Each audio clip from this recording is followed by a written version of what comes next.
काँग्रेसचे मुख्य प्रवक्ते आणि राष्ट्रीय सचिव सचिनजी सावंत, वंचित बहुजन आघाडीच्या वतीने मी स्वतः प्राचार्य डॉक्टर धैर्यवर्धन पुलकर, प्रदेश उपाध्यक्ष, आमचे प्रदेश उपाध्यक्ष दुसरे श्री सिद्धार्थजी मुकळे जे पक्षाचे मुख्य प्रवक्ते देखील आहेत, मुंबई प्रदेशचे अध्यक्ष आमचे चेतनजी अहिरे, त्याचप्रमाणे महिला आघाडीचे अध्यक्ष स्नेहलताई सोहोनी आणि युवा आघाडीचे आमचे अध्यक्ष सागर गवई इथे उपस्थित, पक्षाच्या वतीने उपस्थित आहे. मी आदरणीय हर्षवर्धन दादांनी जी फार समर्पक अशी भूमिका मांडली आहे त्याचं मी स्वागत करतो. खरं तर दादा 2014 मध्येच हा योग घडून आला असता तर देशाच्या आणि महाराष्ट्राच्या मानगुटीवर भाजप बसलं नसतं. पण आज एक नवीन सुरुवात झाली आहे. नक्कीच भाजपला रोखण्यासाठी हा जो निर्णय पक्षाच्या वतीने घेण्यात आलाय, भारतीय जनता पक्षाच्या जातीवादी आणि देशविघातक अशा या विचारसरणीच्या पक्षाला रोखण्यासाठी ही एक पाऊल वंचित बहुजन आघाडीच्या वतीने उचलण्यात आलेलं आहे.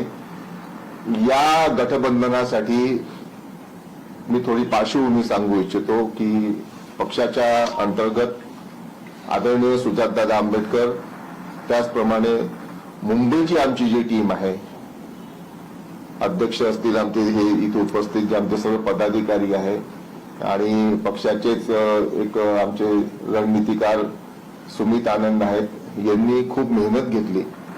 अनेक पडद्यामागचे चेहरे ज्यांचा आम्ही इथे आज उल्लेख करू शकत नाही, त्यांनी खूप कष्टाने हे सगळं उभं केलेलं आहे. सिद्धार्थजी मुकळेंनी पण साथ दिली आणि सर्वात महत्वाचं म्हणजे हे सर्व बाळासाहेब आंबेडकरांच्या समोर जेव्हा हा सगळा प्रस्ताव गेला, वंचित बहुजन आघाडीचे राष्ट्रीय अध्यक्ष आदरणीय बाळासाहेब आंबेडकरांनी याला मान्यता दिल्यानंतर आणि आज सकाळी वंचित बहुजन आघाडीच्या राज्य कार्यकारिणीने आज याला 10 वाजताच्या ऑनलाईन बैठकीमध्ये आम्ही मान्यता घेतली आणि आज आम्ही इथे अधिकृत इथे जाहीर करतो की वंचित बहुजन आघाडी आणि भारतीय राष्ट्रीय काँग्रेसमध्ये मुंबई महानगरपालिकेच्या निवडणुकीसाठी आमची युती झाली आहे. या युती अंतर्गत वंचित बहुजन आघाडी 62 जागांवर तिथे निवडणूक लढणार आहे. या गठबंधनामध्ये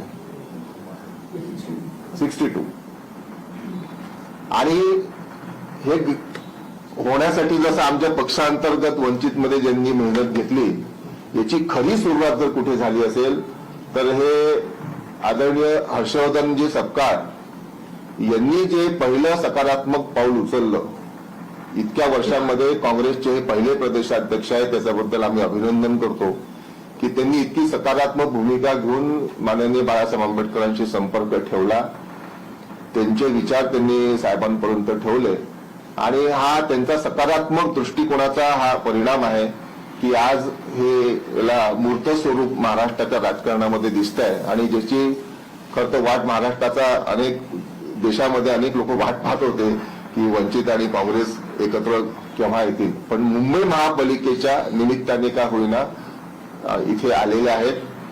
या गठबंधनासाठी मी सचिनजीचे पण खूप आभार व्यक्त करतो की त्यांनी अतिशय सकारात्मक दृष्टी ठेवून या चर्चा केल्या, कारण की दोन पक्षांच्या मध्ये जागा वाटपाच्या चर्चा कधीच समाधानकारक नसतात. त्या अनेक जागांवर थांबतात, कार्यकर्त्यांचं नुकसान होते, त्यांचंही होतंय, दुसऱ्याही पक्षाचं होतंय.